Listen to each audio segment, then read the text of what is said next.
মঞ্চে উপস্থিত আমাদের পার্টির জেলা সম্পাদক রাজ্য কমিটির সদস্য, আমাদের এখানকার নেতৃবৃন্দ এবং যারা আপনারা এখানে উপস্থিত হয়েছেন, আমার সাথী ও বন্ধুগণ, আমি প্রথমেই নিরুপমদার স্মৃতির উদ্দেশ্যে আমাদের যদি শ্রদ্ধা নিবেদন করছি, স্মরণ করছি তার যে অবদানগুলি, যার উপরে আমরা আজকে কিছু আলোচনা করতে পারি, কিন্তু তার যে নির্দেশ ছিল, যে কাজ তিনি করতে চেয়েছিলেন সরকার করতে পারেন, যে লক্ষ্যে তিনি এগোতে চেয়েছিলেন সেটা থেমে গিয়েছিল।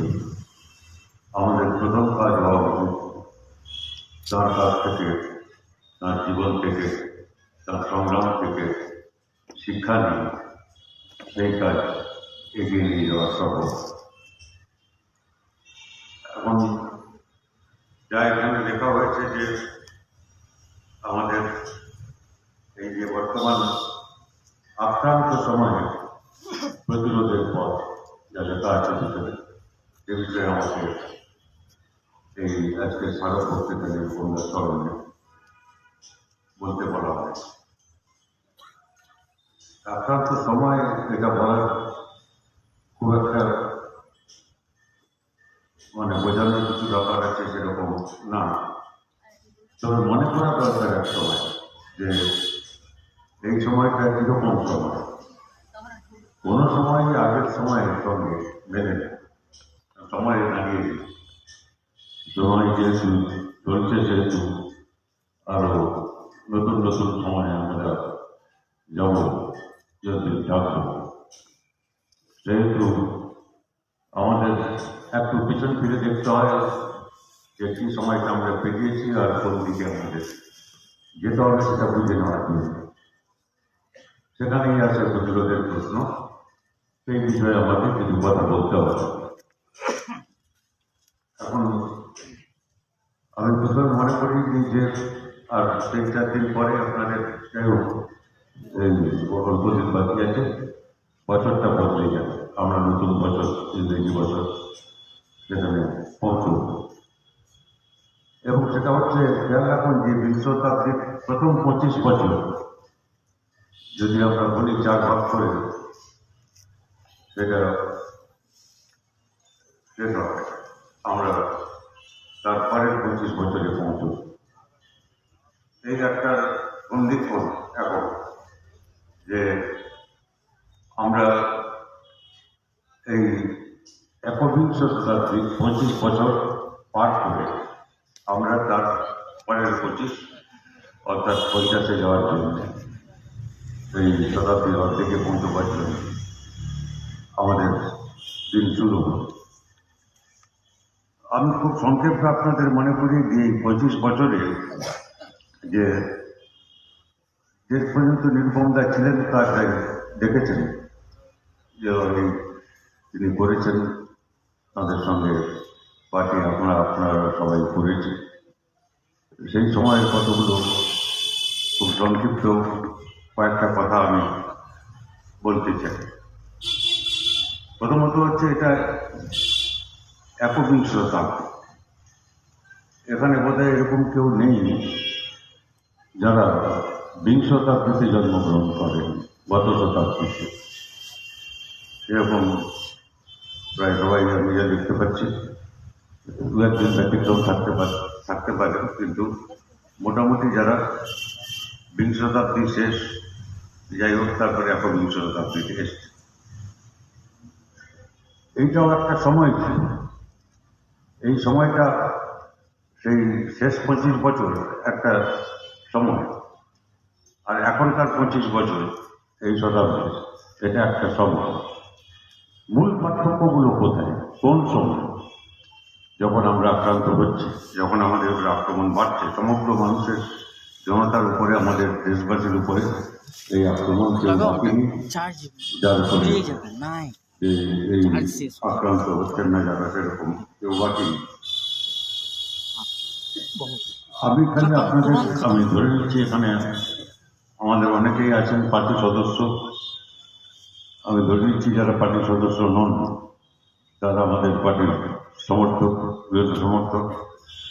আর যদি এমন কেউ থাকেন আমাদের সমর্থক নাও হয়ে থাকেন, অন্তপক্ষে আমাদের বিরোধী। কাজে আমি খালি আপনাদের বলতে চাই যে এই সময়টা এই একবিংশ শতাব্দীর শুরু, বিংশ শতাব্দীর শেষ 2000 সালেই আমাদের পার্টিকে একটা আমাদের পার্টির কর্মসূচি যেটা আমরা গ্রহণ করেছিলাম 1964 সালে, যেখানে সেটা আমাদের কিছু সময় উপযোগী করতে হয়। সময় উপযোগী মানে 1964 সালে যেটা করেছিলাম, 2000 সালে দুনিয়াটা তখন অনেক বদলে গেছিল, অনেক কিছু। 10 বছর আগেই, 11 বছর বলতে পারেন আপনি, সোভিয়েত ইউনিয়ন যেখানে প্রথম সমাজতন্ত্র প্রতিষ্ঠা হয়েছিল, এই প্রথম একমাত্র দেশ ছিল সোভিয়েত ইউনিয়ন। দ্বিতীয় বিশ্বযুদ্ধের পর পূর্ব ইউরোপের দেশগুলোতে, এদিকে আমাদের এশিয়াতে চীন, ভিয়েতনাম, কম্বোডিয়া, আল্লাহ এখন অন্য রকম হয়েছে, লাওস, ওদিকে কোথায় কিউবা ইত্যাদি, আমি যাচ্ছি না, কতগুলো দেশে সমাজতন্ত্র জয়ী হয়েছিল। আর বাকি পূর্ব ইউরোপের যে দেশগুলোতে সমাজতন্ত্র জয়ী হয়েছিল সেটা আমরা দেখেছি সেই সোভিয়েত ইউনিয়ন ভেঙে যাওয়ার সঙ্গে সঙ্গে সেগুলো ও সমাজতন্ত্র সেখানেও ভেঙে গেল। এবং বাকি যেগুলো ছিল চীন, ভিয়েতনাম, এসব দেখছি, কিউবা আমরা এখন দেখছি।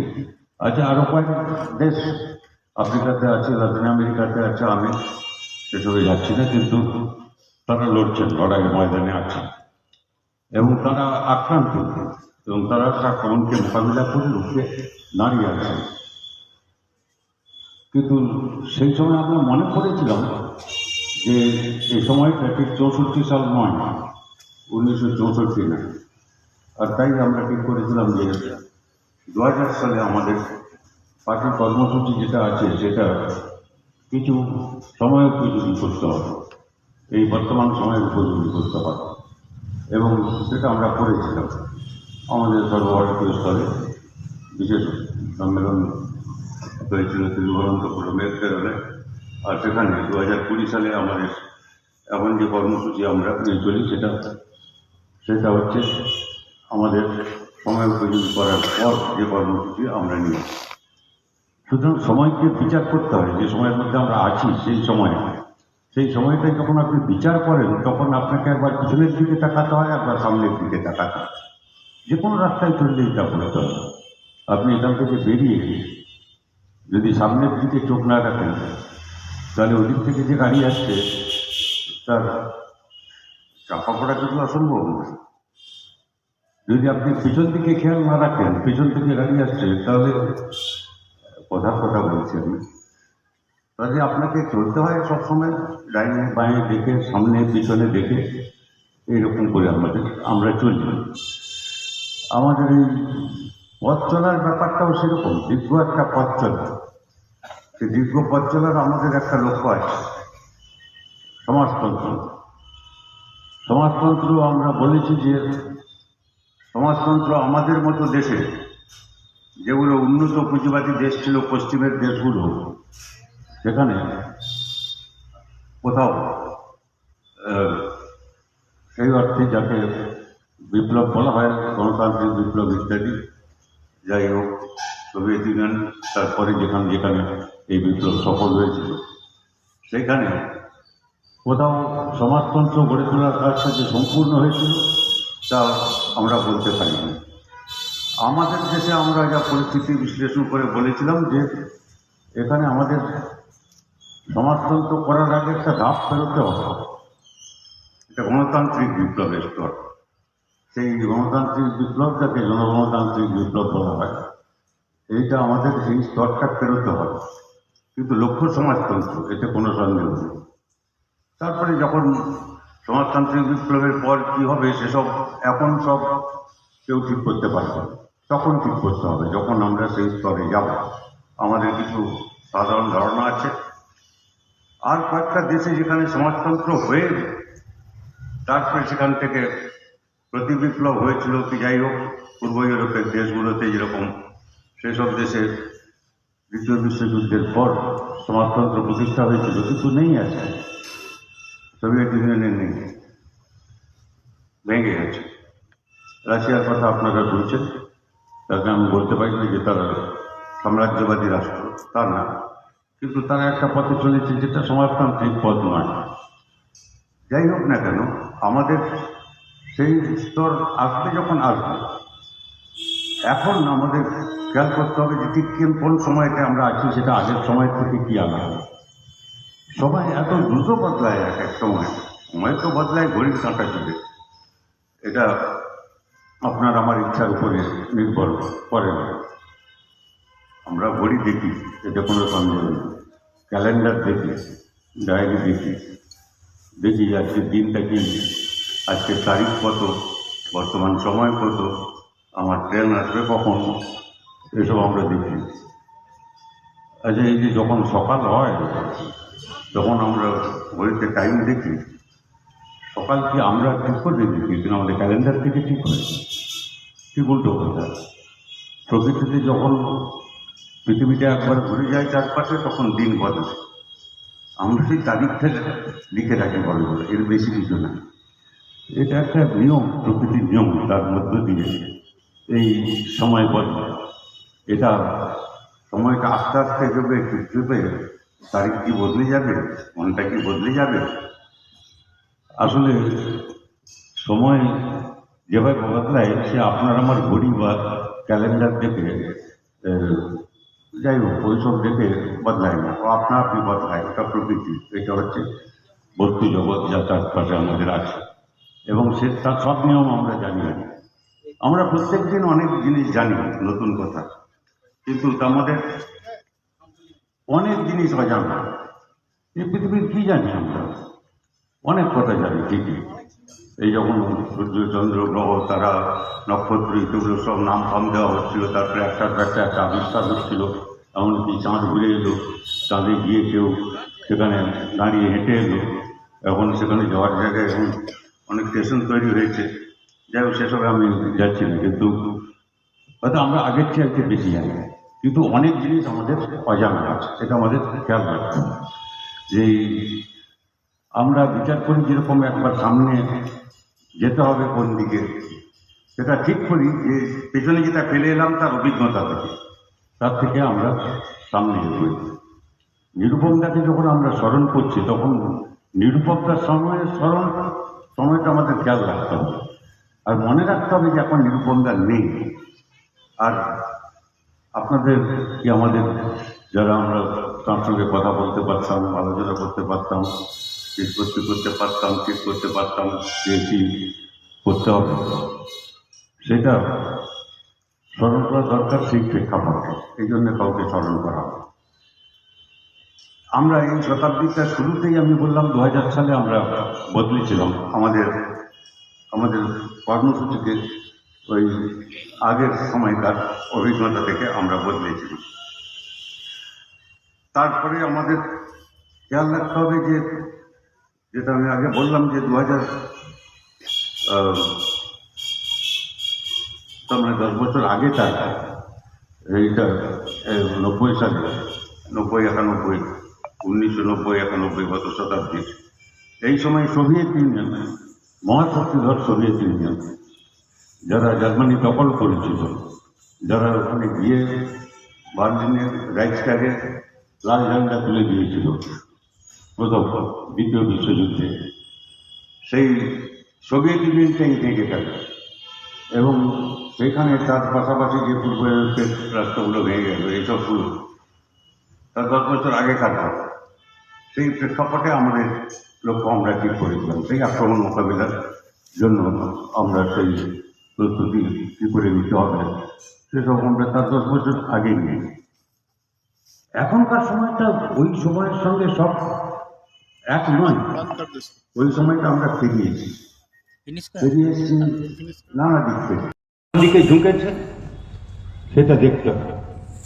এই দাঁড়িপাল্লাটা কোন দিকে ঝুঁকছে, কোন দিক থেকে কোন দিকে সরে যাচ্ছে, এই ভারসাম্য আমরা বলি। তো বাংলা সাহিত্যের ভাষা আছে তো, আবার লেখালেখি যারা করেন তারা ভারসাম্যের কি বদল হচ্ছে, ভারসাম্যটা বদলছে এই সোভিয়েত ইউনিয়ন ভেঙে যাওয়ার পর। এবং তার আগে একটা সময় ছিল যখন আমরা দেখেছি যে সোভিয়েত ইউনিয়ন ভাঙার আগে এটা একদিনে মাঝেনি, তার কারণে আমি এগিয়ে যাচ্ছি না, সেটা বিশদ আমাদের দলিল বলিত আছে। যারা পড়েছেন তাদের হয়তো আবার পড়তে হবে, যারা পড়েননি তাদের খুঁজে নিয়ে পেয়ে পড়তে হবে, আয়ত্ত করতে হবে। যাই হোক না কেন, সেটা সেই সময়টাও আমরা বলতাম নয়া উদারবাদ বলে একটা কথা ছিল। আগে উদারবাদ ছিল, তার মধ্যে নয়া করতে হবে, এই উদারবাদ, তারপরে নয়া উদারবাদ, এইসব কথা আমরা ব্যবহার করতাম। নয়া উদারবাদকে আমরা সমালোচনা করতাম, এই নয়া উদারবাদে কি ধ্বংস হচ্ছে, অমুক হচ্ছে, তমুক হচ্ছে, এইসব বলতাম না। এটা উদারবাদের চাইতেও খারাপ। আর এখন যেটা এই শতাব্দীতে যেটা হলো, তার 25 বছর আমরা পেরিয়ে এলাম এখন, সেই শতাব্দীতে সেটা নয়া উদারবাদ নেই, নয়া উদারবাদের সংকট আরম্ভ হয়েছে। গত শতাব্দীতে আমরা দেখেছিলাম ফ্যাসিবাদ, হিটলার, মুসলিনি ইত্যাদি ইত্যাদি, ফ্রাঙ্কো, এইসব আমরা দেখেছি, এবং তার কি সর্বনাশ হয়েছিল এবং তার কি মূল্য দিতে হয়েছিল ইতিহাস তা আছে। এখন আবার আমরা দেখছি এই শতাব্দীর, এটা ঠিক বলতে গেলে 2008 সালে যদি বললেন কেউ, একটা সময় শুরু হয়েছে যখন নয়া উদারবাদের সংকট শুরু হয়েছে, একটা পৃথিবীতে নতুন সংকট শুরু হয়েছে। 2008 সালের সংকট, 2008 সালে যে সংকটটা শুরু হয়েছিল সেটা তীব্র হচ্ছে আর, এবং তীব্র হওয়ার ফলে নয়া উদারবাদ বলে যেটা বলা হতো সে আর উদার নেই। সে উদার হচ্ছে এখন সেই পৃথিবীর সবচেয়ে ধনী হাতে গোনা যায় কয়েকজনকে, তাতে লিখে নাম করে লিখে ফেলা যায়, এই পৃথিবীর আমাদের দেশের কয়েকজনকে, যাদের হাতে সব সম্পদ ক্রমশ কেন্দ্রীভূত হচ্ছে। সে কারখানা করলো, শ্রমিক লাগালো, উৎপাদন করলো, লাভ করলো, এটা একরকম। এখন যেটা হচ্ছে সেটাকে ওই 2008 সালে আমরা দেখেছি, সেই সময় থেকে শুরু হয়েছে এই সংকটটা, নতুন সংকট। এই সংকটটা আগে এইভাবে আমরা কখনো দেখিনি। সেইটাকে বলা হয় 2008 সাল থেকে যেটা শুরু হয়েছে এই সংকটটার কারণ হচ্ছে এটা পুঁজি আর খালি বড় একচেটিয়া পুঁজি, বৃহৎ পুঁজি, শিল্প পুঁজি, এইখান থেকে লাভ করছে ইত্যাদি ইত্যাদি, এই নয়। এটা হচ্ছে লুট করার পুঁজি, লুটেরা পুঁজি। ইংরেজিতে যেন ওটা সারা পৃথিবীতে এইসব কথা চালু আছে, সেই পুঁজি, যে লুটেরা পুঁজি, ডনি ক্যাপিটাল বলে, লুটেরা পুঁজি। 2008 সালে কি হয়েছিল আমি খুব সংক্ষেপে আপনাদের মনে করিয়ে দিচ্ছি। সবচেয়ে ধনী দেশ, যারা পৃথিবীর সব দেশের উপরে খবরদারি করে, আমেরিকাতে, সেখানে একটা তৈরি হলো, ওটাকে হাউসিং বাবল বললে, মানে বাড়ি তৈরি, যাদের বাড়ি নেই তারা যাতে কম দামে বাড়ি পায়, এইসবের জন্যে তারা ব্যাংক থেকে লোন পাবে, আর তারপরে তাদের বাড়ি তৈরি হবে। অনেক লোক বাড়ি তৈরির জন্য লোন নিল, লোন নিয়ে বাড়ি তো তৈরিও হলো, এমন নয় যে বাড়ি তৈরি হলো না, কিছু তৈরি হয়েছিল না, কিন্তু অনেক বাড়ি সেখানে তৈরি হলো। কিন্তু ব্যাংক থেকে যে লোন নিয়েছিল সে কি বলে, তার তো সুদ আছে। যখন বাড়ি তৈরি হলো তখন সুদের হার বেড়ে গেল। সুদের হার যখন বেড়ে গেল, সে তো ভেবেছিল গরিব মধ্যবিত্ত এইসব লোক আমেরিকা, এখানকার না। সে তখন তারা ভাবলো যে আচ্ছা, এই তো এত দাম, এত আমি দিতে পারবো না, এ তো আমি দেউলিয়া হয়ে যাবো এসব করলে। তো তারা ঋণ দিতে পারলো না। ব্যাংকেরও এত টাকা ছিল না যে এসব করবে। তারা আবার ধার করেছে অন্য বড় ব্যাংকের কাছ থেকে ইত্যাদি ইত্যাদি, সেখান থেকে। ফলে সেইটার থেকে একটা সংকট তৈরি হলো। বাড়ি তৈরি হলো কেনবার লোক, যে কিনবে বলেছিল সে আর কিনতে ক্ষমতাও তার নেই। কি হবে? অর্থাৎ বাড়ি দরকার, যার ঘর নেই তার একটা ঘর দরকার, যার খাদ্য নেই তার খাদ্য দরকার, যার কাপড় চোপড় শীতের জন্য যথেষ্ট নেই তার কাপড় চোপড় দরকার, তার বাসস্থান, খাদ্য, বস্ত্র, বাসস্থান, শিক্ষা, চিকিৎসা, কাজ, যেগুলো আমরা বলি 1, 2, 3, 4 করে না হলে মানুষ বাঁচতে পারে না, এগুলো দরকার। এই যে ঘর তৈরি করেছিল, সে ব্যাংকে যখন গেল তখন বললো যে তোমার তো সুদে আসলে এই হয়েছে, টাকা দাও, এসব দিতে পারলো। ব্যাংক ধসে পড়লো, আমেরিকার ব্যাংকের কথা বলছি, এখানকার ব্যাংক না, আমেরিকার ব্যাংক ধসে পড়লো। এবং তারপরে খালি আমেরিকার ব্যাংক ধসে পড়লো না, এবং বড় বড় ইন্স্যুরেন্স কোম্পানি সেসব তারা ধসে পড়লো, সেটা সংকট শুরু হলো। সেই যে সংকট শুরু হলো সেই সময় থেকে আজ পর্যন্ত, এই পর্যন্ত সেই সংকটটা বাড়ছে। খুব সংক্ষেপে যদি বলা যায়, এটা দেখুন, আমেরিকাতে যদি হয় তার প্রভাব সারা বিশ্ব অর্থনীতিতে পড়ে, বিশেষ করে যারা সমাজতান্ত্রিক দেশ নয়। সমাজতান্ত্রিক দেশ খুব কমই আছে যারা নিজের পায়ের উপরে দাঁড়িয়ে আছে, কিন্তু ঠিকই যে সে আন্দোলন অন্যান্য জায়গায় ছড়িয়ে পড়ছে। কিন্তু সেটা হলেও এই যে সংকট, এই সংকট থেকে আমরা এমন একটা সময় এসে পৌঁছেছি, সেই সংকট থেকে যে এই লুটেরা পুঁজি, এটা লুট করে যেটাকে বলা হয়, তার থেকে যে সংকট, সেটা থেকে নয়া উদারবাদ, যাকে আমরা গালিগালাজ করতাম এক সময়, সেই নয়া উদারবাদ তার সংকট উপস্থিত হয়েছে। এটা একটা নতুন সময়। এই নতুন সময়ে আমাদের সব জিনিসটা বুঝতে হবে এবং সেই অনুযায়ী আমাদের পথ ঠিক করতে হবে। আক্রমণ যেগুলো হচ্ছে তার অংশ মাত্র। কিভাবে এরা সংকট মোকাবিলা করছে? আক্রমণ কি এখন কি নেই? একদিক থেকে আক্রমণ আসছে না, বহুমুখী, অনেকগুলো দিক থেকে আমাদের উপরে। সাধারণ মানুষ, সারা দেশের মানুষ, দুনিয়ার মানুষের কথা তো আমি আল্লাহ করে যাচ্ছি না এখানে। সুতরাং দেশের মানুষের উপরে সেই সংকট বোঝা চাপবে। আপনারা কেউ বাকি নেই যারা এই সংকটের খপ্পরে পড়েননি, যারা আসেননি, যারা আছেন এখানে, যারা রাস্তায় যাচ্ছে, যারা আমাদের দেখলে মুখ ঘুরিয়ে নেয় কিংবা মারতে আসে, তারা কেউ সংকট থেকে বাইরে নেই। এই সমগ্র বিশ্বে যখন একটা অর্থনৈতিক সংকট তৈরি হয়, কি দেশের তৈরি হয়, তার ফলে সেই সংকটের বাইরে। সংকট থেকে বেরোবার উপায় কি? তারা খুব উদ্ভট সব উপায় বের করেছে। সংকট কী করে সমাধান হবে, কী করে এই লুটেরা পুঁজে তাকে নিয়ন্ত্রণ করা যাবে, তাকে হটানো যাবে, পুঁজি তার নিয়মে চলবে, পুঁজিবাদী যেরকম ছিল সেইভাবেই চলবে। আমি সমাজতন্ত্রের কথা বলছি না, বিপ্লবের কথা বলছি না। সে কি ফিরিয়ে যেতে পারবে? সে না, রাস্তা নেই। রাস্তা নেই বলে সে অনেকগুলো রাস্তা নিচ্ছে। আমি যদি আমাদের দেশের কথা বলি, তাহলে আপনাকে এই দেশের সম্পর্কে দু একটা কথা বলা দরকার আছে। যে ভারত, আমাদের সংবিধানে লেখা আছে ভারত, দ্যাট ইজ ইন্ডিয়া, ইত্যাদি ইত্যাদি। দ্বিতীয়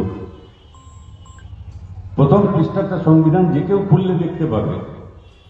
সংবিধানের প্রথম যেটা লেখা আছে প্রথম পৃষ্ঠায়, সেটাকে কি বলা যায়, মূল কথা সেখানে আছে। তার চরিত্র কি হবে, দেশ যখন স্বাধীন হলো, সংবিধান সভা বসেছিল, আম্বেদকর তার নেতৃত্ব দিয়েছিলেন, এবং সেই সংবিধান যখন তৈরি হয়েছিল, এখনো যদি আপনি ফিরে গিয়ে আজকে আপনার বাড়িতে সংবিধানটাকে খুলে দেখতে পারেন, প্রথম পৃষ্ঠায় যা লেখা ছিল সেটা হচ্ছে আমাদের দেশ ভারত। সেটা আবার পরের পৃষ্ঠায় লেখা হয়েছে ইন্ডিয়া, দ্যাট ইজ ভারত, মানে আমাদের দেশের নাম ভারত বা ইন্ডিয়া। ইন্ডিয়াকে বললে India, India that is Bharat is union of state, মানে কতগুলো রাজ্যকে নিয়ে গঠিত। পৃথিবীতে আপনি এরকম দেশ পাবেন না। অনেকে ভারতে জন্মেছি কেন এখন দুঃখ করে, অনেক কবি অবশ্য গর্ব করেন। আমি গর্বিত, আমি লজ্জিত নই ভারতে জন্মেছি বলে। জন্ম তো আমার উপরে নির্ভর করে না, কিন্তু আমরা জন্মেছি এখানে, এটাকে লজ্জা পাওয়ার কিছু নেই। এত বৈচিত্র্য আর পৃথিবীতে কোথাও নেই।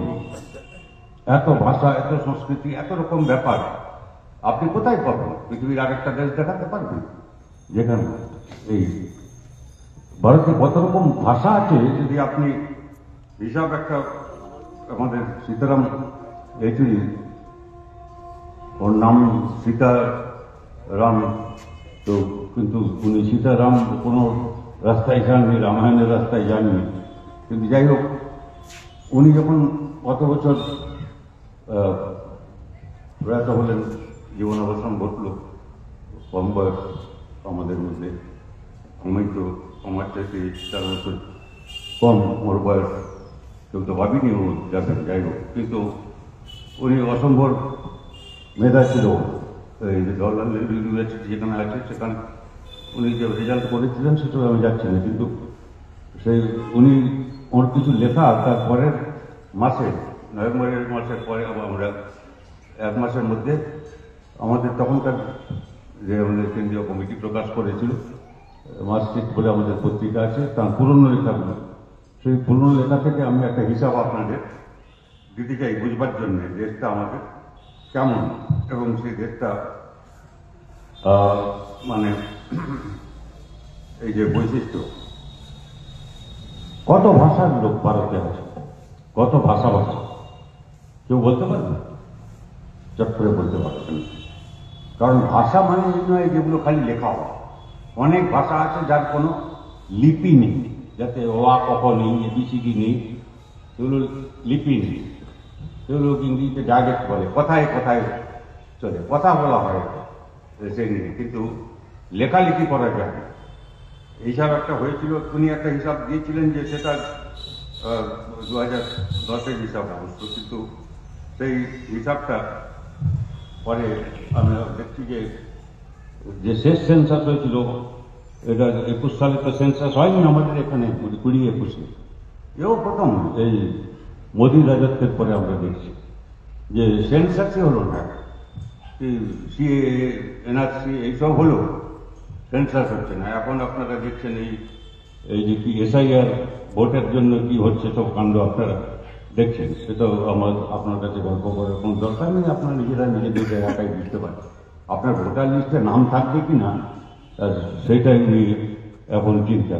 এখন ভোটার লিস্টে নাম থাকায় যেটা একটা নাগরিকদের আবশ্যিক অধিকার, সেটা আক্রান্ত হচ্ছে। কিন্তু আমি বলছি যে উনি যখন লিখছিলেন তখন যে ভারতবর্ষের তখনকার সেন্সাস, শেষ সেন্সাস যেটা হয়েছিল 10-11, ওই সময়কার যে রিপোর্ট আমি উনি লিখেছেন যে 1618টা ভাষা আছে ভারত, 1618। আপনি ভাবুন, 1618টা ভাষা, আমি তো নাম শুনিনি, সব বলতে পারতাম। এরকম অনেকে লিখেছেন যে ভারত একটা দেশ যেখানে আপনি এখান থেকে ওখানে এই মানে কি বলে 10 মাইল ওরকম কিছু একটা পেরোলে ভাষা বদলে যায়।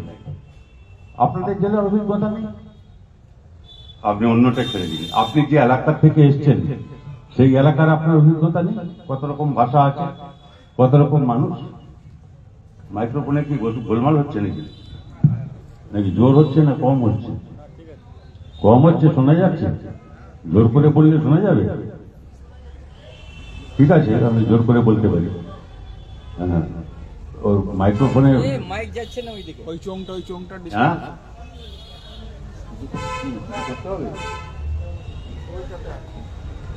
মাইক বোধহয় শুনতে চাচ্ছে না, এটা কি করবো, অমাইক ব্যাপার। আচ্ছা আচ্ছা, আমার কথা কি শেষ পর্যন্ত শোনা যাচ্ছে? একদম শেষ পর্যন্ত আমি জিজ্ঞেস করছি, না না না বলছেন ওইখান থেকে, কি করবো? তো যাই হোক, যার ওই মাইকটা অফ করে দেবো। চোংটা বন্ধ হয়ে গেছে। আচ্ছা, বলে যাচ্ছি আমি, বলতে বলতে ওরা যা করার দেখছেন, ঠিক আছে, হবে হয়তো আর কি, হতাশ হবেন না পট করে কোনো ব্যাপারে। এখন আমি যেটা বলতে চাচ্ছিলাম সেটা হচ্ছে যে এতগুলো ভাষা, কিন্তু আমি পরে আবার এখন আমি সেন্সাস বের করলাম 2011, ওই লেখাপড়ার পরে, এখন তো সীতারামকে নেই, ওকে বলবো, তাতে আমি দেখতে পাচ্ছি এই যে ভাষা এরকম যদি আপনি ধরেন, সেটা একটু 2000 ওই সময়ে যে হিসাব তার চাইতে বেড়েছে, কমেনি। ওই সময়ে আরো সংখ্যা বেশি হচ্ছে, কারণ এই তখনকার জনগণনায় পরে যা সব হিসাব হয়েছে তাতে দেখা যাচ্ছে এত ভাষার লোক রয়েছে এটা হচ্ছে আমাদের দেশ। এই দেশ, সেই ভাষায় আমরা কথা বলি, বুঝতে পারি না, কিছু আয়ত্ত করি, কিছু শিখি, কিছু আটকে যাচ্ছে, কিছু তাতে ভারত অচল হয়ে যাচ্ছে। কিন্তু এত বৈচিত্র্য আপনি কোথায় পাবেন? এতগুলো ভাষা, জাতি যদি আপনি ধরেন, জাতি মানে ওই কি, এই একটা হচ্ছে ইংরেজিতে যাকে নেশন বলা হয়, সেই জাতির কথা বলছি না। আমি কি জাতি, উপজাতি ইত্যাদি, আদিবাসী সব রকম নিয়ে, ইংরেজিতে যাকে এথনিক আইডেন্টিটি বলা হয়, যাই হোক, সেই সব রকম ব্রাহ্মণ আর কি সব আছে, মানে ক্ষত্রিয়, বৈশ্য, শূদ্র, কি যারা নানা রকম নাম আছে, থেকে আরম্ভ করে আদিবাসী, অনাদিবাসী, তফসিলি জাতি, উপজাতি, এই যে সব নানা রকম, ওবিসি, এই জাতির সংখ্যা প্রায় ঠিক আপনি হিসাব করে দাঁড়ালে প্রায় 4 গুণ দাঁড়াচ্ছে। এই 4 গুণ দাঁড়াচ্ছে এই কারণে যে একই ভাষায় কথা বলেন, কিন্তু তারা ভিন্ন ভিন্ন জাতি, একই ভিন্ন ভিন্ন জাতির লোক প্রায় এই ভারতে আছে। এটা বৈচিত্র্য, এটা তো গর্বের, এটা কি কোনো লজ্জা পাওয়ার ব্যাপার নেই। এত রকম মানুষকে নিয়ে আমাদের দেশ ভারতবাসী আমরা। তেমনি অনেকগুলো হিসাব আছে, তার মধ্যে ওইসব আছে প্রত্নতাত্ত্বিক আছে, মানে আমি ওইসব জটিল কথায় যাচ্ছি না। অর্থাৎ আমরা কাউকে দেখলে, উত্তর পূর্বে যদি আপনি দেখেন, তাহলে দেখবেন কি নেপালেও গেলে আপনি ওইদিকে বুঝবেন, ওই দিক থেকে উত্তরটা চীন ফিন হয়ে মঙ্গোলিয়া পর্যন্ত তারা একরকম দেখতে, হলদে বলে গেছে, সাদা নয়, কালো নয়, পিত কিছু একটা বলে। যাই হোক, তাদের দেখলে, তাদের মুখ ইত্যাদি দেখলে বোঝা যায় তারা ওই সব এলাকার থেকে এক সময় এখানে এসেছিলেন। আমাদের যেরকম ভারতে আর্যরা আসার আগে, প্রায় 500 বছর আগে অন্ততপক্ষে তার প্রমাণ আছে, কি বলে, বৈজ্ঞানিকভাবে প্রমাণিত, দ্রাবিড়রা, তারা ওই সিন্ধু সভ্যতা, পাকিস্তানে যেটা আছে এখন, সেটা গড়ে তুলেছিলেন। আমি জানি আপনারা কেউ গেছেন কিনা, আমি তো গেছি পাকিস্তানে, যখন গেছিলাম তখন ওখানে দেখবার জন্য, বুঝবার জন্য। সেটা প্রাচীনতম সভ্যতা আমাদের, আর্যরা তারপরে এসছে। তো যাই হোক, সেটা নিয়ে আবার অনেক গোলমাল আছে, আমি সেই বোঝাপড়া নিয়ে, এ বললেন আমি বড়, সে বলে আমি বড়। আমাদের দক্ষিণে যতগুলো দেশ, রাজ্য আছে, কেরালা, তামিলনাড়ু, আন্ধ্রপ্রদেশ এখন দুখানা হয়েছে, কর্ণাটক ইত্যাদি, এইসব রাজ্যগুলো, এগুলোকে যে ভাষায় ওরা কথা বলেন তার ভিত্তিটাই ধরে দ্রাবিড় বলা হয়। এরা ওইখানে ওই সভ্যতা গড়ে তুলেছিল। তারপরে দেখা যাচ্ছে যে আমাদের কি বলে, এখানে আর্যরা যারা এসছেন 500 বছর পরে ওইসব দেখা যাচ্ছে আমাদের যে সাহিত্য ইত্যাদি, এই ঋগ্বেদ, বেদের সেগুলোর প্রথম কলি ইত্যাদি দেখা যাচ্ছে 500 বছর পরে। সিন্ধু সভ্যতা নেই, ওরা চলে গেছেন ওদিকে, দক্ষিণের দিকে, কেউ পূর্বের দিকে। তো আমি ওইসবে নানা রকম জাতিসত্তা আপনি যদি ধরেন, এই যে সংখ্যাটা একটা বিশাল সংখ্যা, এই বৈশিষ্ট্য আপনি পৃথিবীর যেগুলো মূল জাতিসত্তা আছে সেইখানে আমাদের দেশে সংখ্যায় যদি আপনি ধরেন, আপনি যদি ধর্মে ধরেন, মূল ধর্ম যেগুলো, সেই মূল ধর্ম মানে যেগুলো সারা পৃথিবীতে মোটামুটি সংখ্যার বিচারে যে ধর্ম অবলম্বন করে চলে মানুষ, সেগুলো যদি আপনি ধরেন, তাহলে সেটাও হচ্ছে 6টা ধর্ম ভারতে মূলত, যেখানে অন্যান্য অনেক ধর্ম আছে, আমি তার মধ্যে যাচ্ছি না, এটা সংখ্যার দিক দিয়ে বিচারে। সেই 6টা ধর্মের মধ্যে 4টা হচ্ছে ভারতেই তার উদ্ভব। হিন্দু ধর্ম কি বলে, ভারতে উদ্ভব হয়েছে, বৌদ্ধ ধর্ম ভারতে উদ্ভব হয়েছে, জৈন ধর্ম ভারতে উদ্ভব হয়েছে, শিখ ভারতে উদ্ভব হয়েছে। 4টা হচ্ছে একান্ত, আর বাকি খ্রিস্টান আর মুসলমান এরা ভারতের বাইরে থেকে এসেছে। বাইক থেকে এসছেন ধরলে যে তার আগে গেলে সবাই বাইক থেকে এসছে, অনেকে কেউ বাদ যাবেন না, আমি ওইসবে যাচ্ছি না। আমি খালি বলতে চাচ্ছি এর বৈচিত্র্য, এটা আমরা দেশে বাস করছি, আমাদের দেশটাকে বুঝতে হবে। আমি খালি আমার বাড়িটা, আমার পাড়াটা, আমার এলাকাটা বুঝলেও হবে না, এটা বুঝতে হবে, ভালোভাবেই বুঝতে হবে। কিন্তু তার থেকে দুনিয়াকে বাদ দিলে হবে না, আর দেশকে তো বাদ দিলে চলবেই না। এইটা হচ্ছে বদলাচ্ছে, এবং সবচাইতে বিপদ হচ্ছে এখন এর মধ্যে যে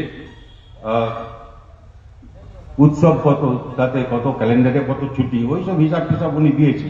আমি সীতারামের কথা বলছি। আমি আচ্ছা, একটু উনি লিখেছেন সম্ভবত পৃথিবীতে আর কোথাও এই কারণে ছুটি দিন ক্যালেন্ডারে কত বছরে, সেইটা বোধহয় আর বেশি কারণ নেই। এটা কিন্তু খারাপ না, আমাদের এই তো দেশ, এটা নিয়ে আমাদের গর্ব, এই নিয়েই তো আমরা কি বলে, এটা আর্য, এটা অনার্য, এটা দ্রাবিড়, চীন, সব কুন্দল, পাঠান, মোগল, এক দেহ হল লীন, রবি ঠাকুর। এই যে এটা তো গল্পের ব্যাপার, আর সেইটাকে এখন ব্যবহার করা হচ্ছে, যে এই যে যেটা নিয়ে গর্ব করার কথা সেটা এখন ব্যবহার করা হচ্ছে এদের মধ্যে ভাগ করে বিভাজন করে, দাঙ্গা লাগাও, একে তার বিরুদ্ধে, তাকে এর বিরুদ্ধে লাগিয়ে দাও। এটা কি? এটা ধর্ম? এটা ধর্ম। ধর্ম একটা কি, আমরা আমাদের নিজস্ব বোঝাপড়া আছে। আমি আপনাকে বলতে চাই যে ধর্ম নিয়ে কি বলে, মার্কস লিখেছিলেন থেকে রবীন্দ্রনাথ পর্যন্ত মানে বলে শেষ হবে না। বঙ্কিমচন্দ্র কি শরৎচন্দ্র, আমি দেশ বিদেশে সাহিত্য হতে যাচ্ছি, কিন্তু ধর্ম যে যার বিশ্বাস মতো করে, তারা তাদের পুরুষানুক্রমে হোক, পরিবার জন্য হোক, জন্মগতভাবে হোক, তারা সে পালন করে। আমার মতো কিছু লোক আছে, কিছু মনে করবেন না যে আমার মতো লোককে আপনাকে মেনে নিতে হবে, কিন্তু আমার মনে হলো যে আমাকে ছোটবেলায় যখন কইতে দিয়েছিল একটা, সেটা আমি বুঝতে পারিনি তখন কি ভালো, এই করতে হবে, ওই করতে হবে, কি বলেছিল ইত্যাদি। তারপরে আমি পড়াশোনা করে মনে হলো যে এটা তো খুব একটা কিছু কাজে লাগে না। একটা মশারি, হোস্টেল থাকতাম তো, মশারি ছিঁড়ে গেলে পরে দড়ি, ওইটা বইটা দিয়ে বেঁধে দেওয়া যায়। বইপত্র সেলাই করতে হলে খাতাপত্র কাজে লাগতো ওইটা। আমার বাবা আমাকে বললেন যে এটা কি করছিস তুই, আমাকে কে সাহায্য দেবে? আর আমি তখন পটপট করে কথা বলতাম, একটু কথা বলতে শিখেছি, স্কুলে গেছি আর হোস্টেলে থাকি। আমি বললাম আপনার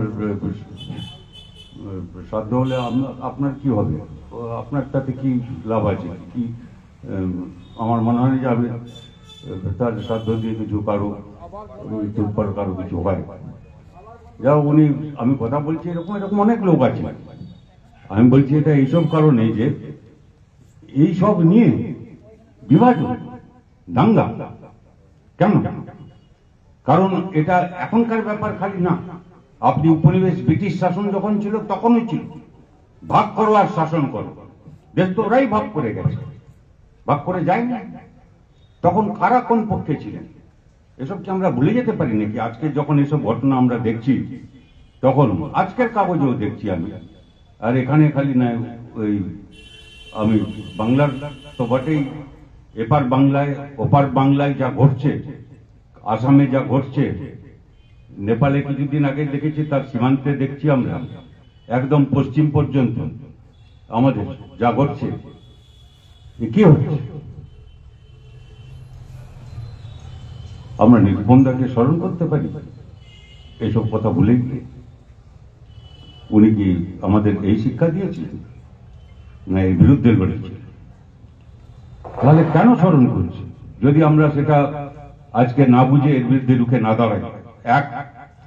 এই যে এক দেহ হলো লীন, এটা আর্য, এটা অনার্য, দ্রাবিড়, চীন, শিখ, ইন্দল, কুন্দল, পাঠান, মোগল, এক দেহ হলো লীন বলে কি লাভ আছে? তাহলে কাজে আক্রমণটা এইখানটা। আমাদের দেশের সংবিধানের প্রথম পাতা খুললে আপনি দেখবেন আমাদের দেশের সংবিধানের মূল কথা যেগুলো লেখা আছে একটাও বাদ নেই যেটা আক্রান্ত হয়। সার্বভৌম গণতান্ত্রিক, প্রজাতন্ত্র, পরে ইন্দিরা গান্ধী এমার্জেন্সির মধ্যে যাই হোক, সেটার জন্য আমি ওকে গাল দিচ্ছি না, মানে বিরোধিতা করছি না, এটা আছে, ঠিক আছে, সেটা ছিল এরকম, কিন্তু দুটো কথা যোগ করেছেন, ধর্মনিরপেক্ষ এবং সমাজতন্ত্র। সোভিয়েত ইউনিয়নের সাহায্য খুব দরকার ছিল তখন, সেটা নিয়েছেন, ভালোই করেছেন। তার জন্য ওরা আবার সমাজতন্ত্র ওদের কথা মতো করেছেন কিনা আমি ঠিক জানি না, কিন্তু লোকে বলে আর কি, তাই। আচ্ছা, এই কথাগুলোর কোনোটার সঙ্গে আজকে ভারতের মিল পাবেন? এটা সার্বভৌম। আমরা আমাদের প্রধানমন্ত্রীকে ভাবতে হবে যে ট্রাম্প কি বলবেন, আমেরিকার প্রেসিডেন্ট কি বলবেন, তার মন রক্ষা করে চলতে পারছেন কিনা, তাকে ভেবেচিন্তে হাঁটতে হয়। চীনের কাছ থেকে কতটা পেট্রোল কিনবেন না, এইসব আপনারা জানেন। এগুলো এই যে জিনিস যেটা হচ্ছে, আর বলা হচ্ছে যে হিন্দু রাষ্ট্র চাই আমরা এখানে।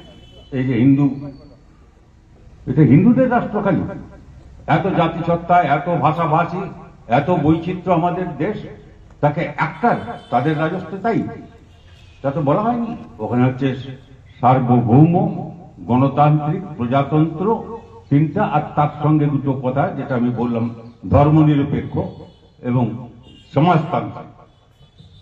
কোন কথাটার সঙ্গে এদের বর্তমান ভারত যে আক্রমণ হচ্ছে, আপনি এই পাঁচটাই আক্রান্ত হচ্ছে, শেষ করতে পারবো না তো আমি যে কত রকম আক্রমণ হচ্ছে।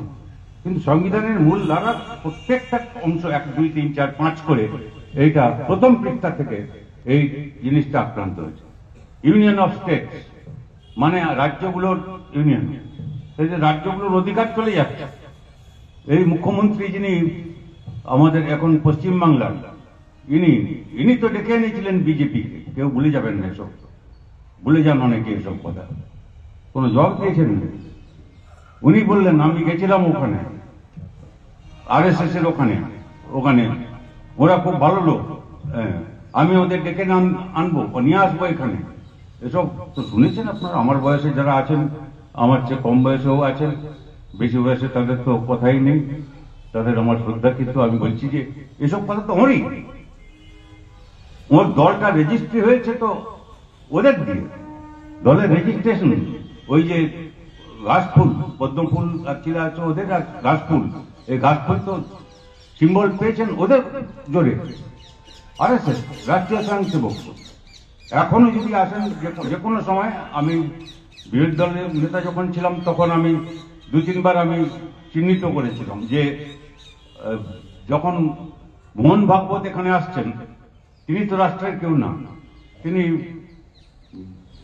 কি বলে RSS, রাষ্ট্রীয় স্বয়ংসেবক সংঘ, তার প্রধান, তার সর্বোচ্চ নেতা। এটা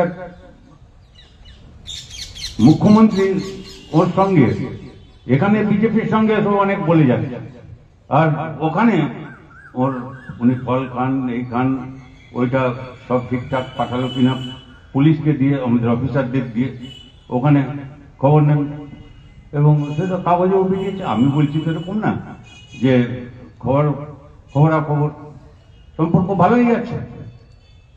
কোথায় যে সম্পর্ক ভালো আর কখন যে ঝগড়া, এটা সাংসারিক ব্যাপারও হয়, সেটা নিয়ে আমি বেশি বলতে পারছি না। সংসার যদি এক হয়, ভাঙতে যদি না হয়, তাহলে এরকম হতে পারে।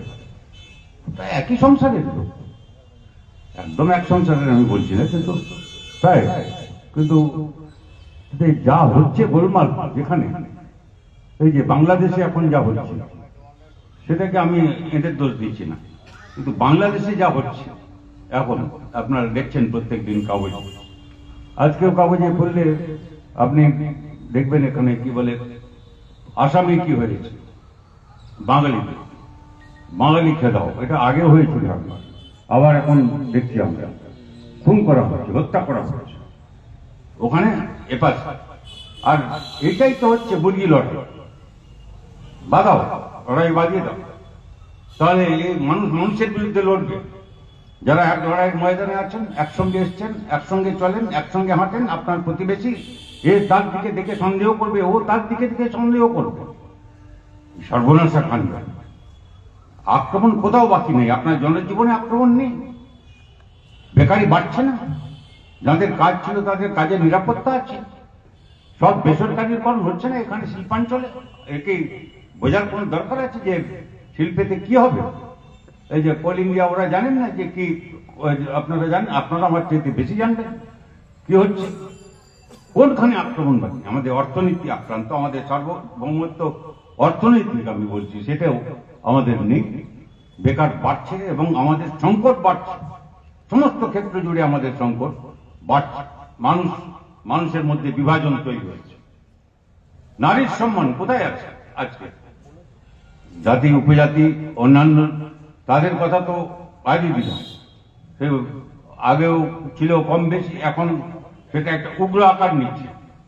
আর না হলে উল্টে বলা হচ্ছে, এই আদিবাসীদের গিয়ে বলছেন, এই তো আমি কি বলে হুগলিতে গিয়ে প্রথম শুনেছিলাম, বলছে যে আমি জিজ্ঞেস করলাম আদিবাসীরা কি করে ওখানে, বুঝবার জন্য আমি তখন 10 বছর আগেকার কথা, আমি বললাম যে ওরা কি করে এই এর সঙ্গে যাচ্ছে বিজেপির সঙ্গে। বলে ওরা মানে আরএসএস তো আমি জানি না আপনারা ওদের দেখেছেন কিনা, ওদের দেখতে পাবেন না, ওই বিজেপিকে দেখতে পাবেন, আরএসএস কে আপনি সবাই চেনেন না। ওদের সংখ্যা রেকর্ড পরিমাণ বেড়েছে এই রাজ্য সরকারের আমলে, বর্তমান তৃণমূল সরকারের আমলে। এই যে বাড়ছে, ওরা গিয়ে ইয়েকে দেখাচ্ছেন, আদিবাসী বাড়িতে একটা রামায়ণ একটা নিয়ে গেছেন।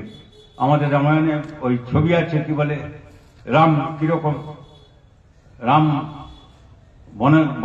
বনবাসে গেছেন ও খালি গায়ে, আর রামের তো বর্ণ যারা কি বলে, আমি জানি না মহাভারতের ছবি যেরকম আগে, মহাভারতের ছবি তো আর না, যেমন শিল্পী এঁকেছে, রামের হচ্ছে শ্যাম বর্ণ, কৃষ্ণেরও বর্ণ শ্যাম, তাই তো, মানে প্রসাদ নয় তো, টকটকে, হ্যাঁ শ্যাম আর শ্যামা আছেন, মা আছেন। তো আমাদের তো মোটামুটি আমাদের সঙ্গে মিলে, কারণ আমাদের তো এত চকচকে ফর্সা নয়। আপনাদের ফর্সা কেউ হয়ে থাকলে আমি তার নিয়ে কোনো আমার ইয়ে নেই, আপত্তি নেই, মানে আমি কাউকে কোনো ইয়ে করছি না। শ্যাম বর্ণ বলে, তোমার বর্ণ কি? বলে হ্যাঁ আমার রঙের মতো, ঠিকই। হ্যাঁ, বলে ও গায়ে কি করেছে? না কিছুই নেই, তোমার মতো, ঠিক আছে, হ্যাঁ আমার মতো। হ্যাঁ, আর কাঁধে কি আছে? ধনুক আছে। আর কি আছে? স্বর আছে। তোমার নেই? বলে আছে। তাহলে এই তো তোমার ধর্ম, এইটাই। আপনি কি জানেন, আমরা কি জানি না কত রকম ষড়যন্ত্র হচ্ছে? এই যত রকম ধর্ম ফর্ম নিয়ে আক্রান্ত হচ্ছে, অন্য বিষয়েও আক্রমণ হচ্ছে। কেউ নারী শিশু বাদ যাচ্ছে, ভাষা নিয়ে বিভাজন, এই বাংলাভাষী বাংলাদেশি, বাংলার থেকে এসেছে, বাংলাদেশের জন্য আমরা এত লড়েছি, স্বাধীন বাংলাদেশের জন্য। যখন দেশ ভাগ হচ্ছিল তখন থেকে বিরোধিতা করে, গান্ধীজি পুরোপুরি বিরোধিতা করছিলেন, তাই গান্ধীজিকে খুন করা হয়েছিল। করেন না? এরা কি অস্বীকার করতে পারবেন না যে গান্ধীজিকে কারা খুন করেছিল? এসব কথা জবাব দেবেন না ওরা, কেন খুন করেছিল? আরএসএস এবং তার কি কাদের বিচার তো আছে। গান্ধী হারাম করে বিক্রি করেছেন, কারণ উনি দেশভাগের বিরুদ্ধে ছিলেন, সেই জন্য। সুতরাং যা আমাদের, আমি সংবিধানের কথা বললাম, কিন্তু বাস্তব জীবনের প্রত্যেকটা জিনিস আপনি মিলিয়ে দেখুন, কোন জিনিসটায় আপনি আক্রান্ত নন, কোন অংশের মানুষ আক্রান্ত নন। কোন পার্টি ফাটি ছেড়ে দিন, দল ফল ছেড়ে দিন, আপনি যে দলের হয়ে থাকুন, যে মতের হয়ে থাকুন, আপনি একবার ভাববেন না এই বার্তা তো আমাদের নিয়ে যেতে হবে। এটা হচ্ছে নিরুপম সেনের বার্তা। তা না হলে আমরা নিরুপম সেন কিছু বুঝিনি। নিরুপম সেনকে একটা মালা দিয়ে আর একটা স্যালিউট করলে এই দিন পালন হয় না। আমি কথা বাড়াচ্ছি না, এসব কথা আমি এটা জানতে চাই, আপনারাও যাবেন, আমিও যাবো, ফিরতে হবে কাজে। আমি দ্বিতীয় একটা প্রসঙ্গ, যেটা মানে কি বলে, আক্রান্ত যখন হচ্ছি তখন আমাদের সামনে কি করতে হবে ইত্যাদি পথ খুঁজতে হবে। এটা ব্যাখ্যা করা যথেষ্ট না। ব্যাখ্যা তো অনেক হতে পারে, ভাষণ অনেক হতে পারে, অনেক লেখালেখি হচ্ছে, শুধু জানতে হবে, পড়তে হবে, আর আমাদের আপনাদের অভিজ্ঞতাও নিতে হবে। যে কিছু লেখাপড়া জানি না তার কাছ থেকে শুনতে হবে। আমরা যারা লেখাপড়া জানি, অনেক বলতে পারি এটা ওটা মিশিয়ে, তার কাছ থেকে অনেক জিনিস আছে যে ও কিছু শিখেনি, সে তার জীবনের অভিজ্ঞতা শুনতে হবে। আমাদের সে মানুষ যারা সবচেয়ে আক্রান্ত হচ্ছেন, সে মানুষের কাছ থেকে শেখবার আছে আমাদের অনেক কথা। প্রত্যেকে জানবো আমরা কি হচ্ছে না হচ্ছে। আমাদের বলা হয় যে আমাদের কি বলে দলিল তাই বলে যে এইটার বিরুদ্ধে আমাদের দাঁড়াতে হলে চারটা কথা আছে। মতাদর্শ 1, 2 রাজনীতি, 3 সংগ্রাম, 4 সংগঠন। এই চারটা ছাড়া আমরা এই পরিস্থিতির মোকাবিলা করতে পারব না। আমরা যদি সবাইকে নিয়ে বাঁচতে চাই তবেই বাঁচব। যে বাইরে চলে যাচ্ছে তাকে আমাকে আনতে হবে, কি করে আরো এক করতে চেষ্টা করতে হবে, অনেককে কি করে এক করব সেটাই চেষ্টা করতে হবে। না ওরা অনেককে ভেঙে খণ্ড খণ্ড করে এই সবটাই ছাড়খাড় করে দিতে চান যারা এইসব করছেন। সেই জন্য তার মোকাবিলা করতে আমাদের দরকার মতাদর্শগুলো বোঝবার। মতাদর্শ বুঝতে হলে আমাদের কি বলে কেউ মার্ক্সবাদ, লেনিনবাদ, মোটা বই, লাইব্রেরি, ইংরেজি, তার এই ব্যাপার না, এটা সহজ ব্যাপার।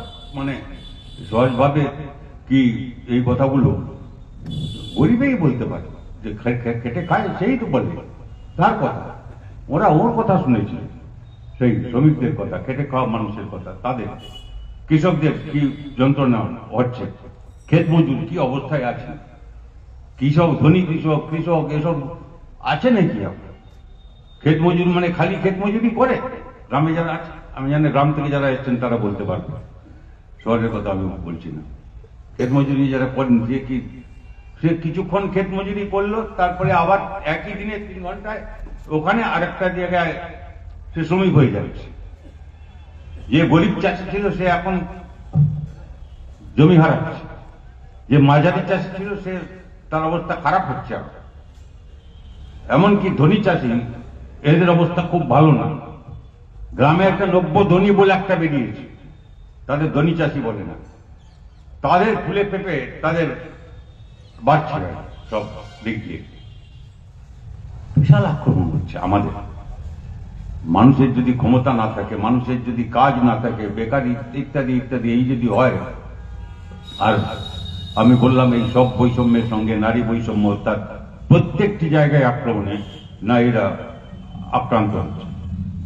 যে তামান্না থেকে আরম্ভ করে আমি আর জীবনে যাচ্ছি, কেউ বাদ যাচ্ছে না, কোন ধর্মের, কোন জাতির, কোন বর্ণের,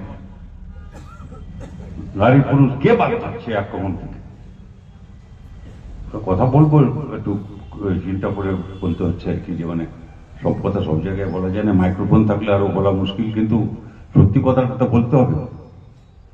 আচ্ছা, আমাদের কেউ আছে, আমি জানি না, কেউ বলতে পারবে যে, কেউ কি বলবে যে আমরা বাবার পেট থেকে জন্মেছি? সব মানুষ তো পৃথিবীতে, সব প্রাণী মায়ের পেট থেকে জন্মে, কোনখান থেকে জন্মে? একটা সময় ছিল, এই যারা এসব নিয়ে চর্চা করেছেন তারা লিখেছেন, যখন সমাজ ছিল মাতৃতান্ত্রিক, অর্থাৎ মায়েরা আধিপত্য করতেন। পুরুষরা কেউ রাগ করবেন, মায়েরা আমাদের মা, আপনাদেরও মা আছে, মেয়ে থাকলে আপনারও আছে, বোন থাকলে আপনারও আছে। আমি সেই দিক থেকে দেখতে বলছি যে কি বলে, এই মাতৃতান্ত্রিক সমাজ ওরা ঠিক করতেন। এবং এই প্রকৃতি যদি আপনি দেখেন ভালো করে, ওর মধ্যেও আছে, প্রকৃতির মধ্যে আপনি দেখবেন। আপনি একটা মৌচাকে জানেন, যে একটা মৌচাক যেখানে হয়, সেই মৌচাকের মধ্যে যে রাজত্ব, তার প্রধান হচ্ছেন রানী মৌচাকে। তারপরে তার চারদিকে কিছু শ্রমিক থাকে যারা গুনগুন গুনগুন করে, তারা আর কিছু করে না। এখানে রাজা ফাজা থাকলে নেতার চারদিকে যেরকম ভিড় হয়, তারা গুনগুন গুনগুন করে, যাকে ড্রোন বলা হয়, ড্রোন।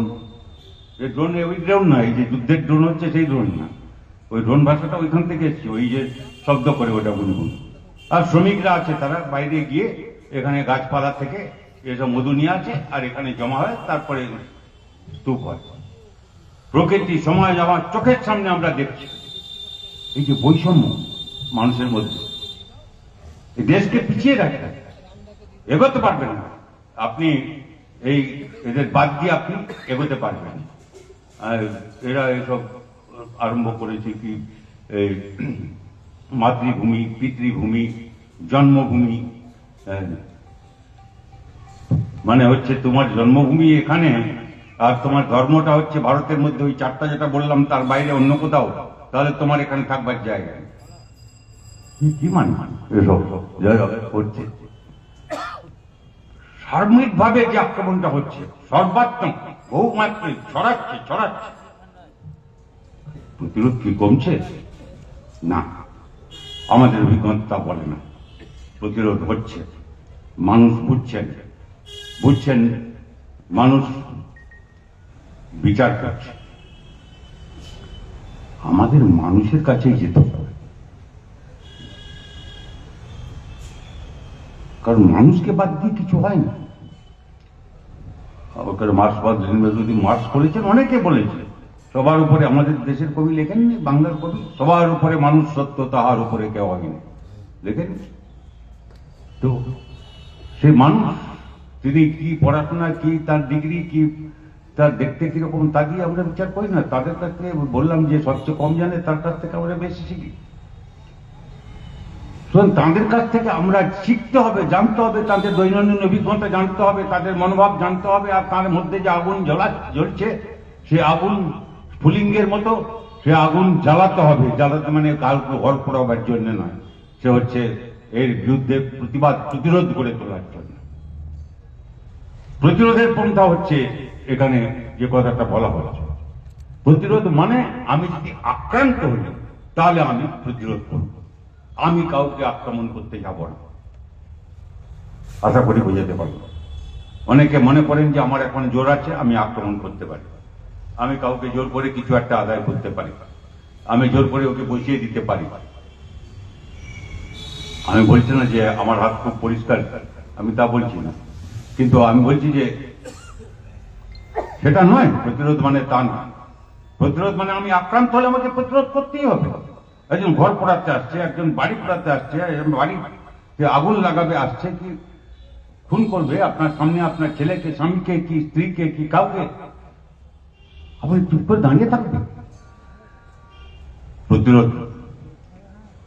আর সেইটাই আমি বলছিলাম যে চারটা কথা, তার জন্য মতাদর্শটা কি আয়ত্ত করতে হয়। মতাদর্শ একটা স্থির কোনো পুঁথি না। মতাদর্শটা প্রতি সময়ে ভিন্ন ভিন্ন পরিস্থিতিতে, নির্দিষ্ট পরিস্থিতিতে নির্দিষ্ট বিশ্লেষণ, নির্দিষ্ট এর ধারা ঠিক করতে হয়। একটা কোনো এরকম ফর্মুলা নেই যে ফর্মুলা থেকে গড়গড় করে মন্ত্র পড়ার মতো, সে কি যাই হোক, মন্ত্র হোক, কোরআন হোক, যাই হোক, মানে পড়ে ধর্মগ্রন্থ পড়ে হবে এরকম না। এটাকে আমাকে এই বিজ্ঞানটা আয়ত্ত করতে হয়, এবং মানুষ ছাড়া সেসব কিছু হয় না। মানুষ ছাড়া কেউ বদলাতেও পারে না। এইসব ইতিহাস তারা তৈরি করে, তাদের ইচ্ছা মতো সবসময় তৈরি করেন তা না, তারা যে পরিস্থিতি পেয়েছে তার মধ্যে তৈরি করে, সেই ওইটা দরকার। রাজনীতি তার মধ্যে আবার রণকৌশল আছে, রণনীতি আছে, নীতি একটা, সাময়িকভাবে কিছু কৌশল নিতে হয় পরিস্থিতি অনুযায়ী। সেসব কি বুঝতে হয়, সব সাধারণ মানুষ জানে না। আমরা এই ভাষাগুলো এমন এমন আছে না, আমরাও পড়াশোনা করেছি ওই ভাষায়, লিখি ওই ভাষায়, সবটা বলতে পারছি না, কিন্তু গায়ে গেলে ঠিক ভাষাটা বলতে পারি, ওদের সঙ্গে কথা বললে বুঝতে পারি, বলতে পারি, ভাষা শিখতে পারি তার কাছ থেকে। এই মতাদর্শ, রাজনীতি, সংগ্রাম আর সংগঠন লড়তে হবে, প্রতিরোধের লড়াই লড়তে হবে। কোনো সন্দেহ নেই যে ওরা শেষ পর্যন্ত পিছু হটবে। পৃথিবীতে হিটলার টেকেনি, মুসলিনি টেকেনি, এই সব আমরা দেখেছি। ওই ফ্যাসিবাদের ইতিহাস জন্মের থেকে তাদের পরাস্ত হওয়ার ইতিহাস দেখেছি। নয়া ফ্যাসিবাদ দেখছি এই যুগে, এখনকার এই একবিংশ শতাব্দীতে। এদের শেষ পর্যন্ত ওদের হটানো যাবে, কোনো সন্দেহ নেই, এদের উচ্ছেদ করা যাবে। কিন্তু ভবিষ্যতের যাত্রাটা হচ্ছে তার পিছনে এই হয়ে যাবে, আপনা আপনি হয়ে যাবে না।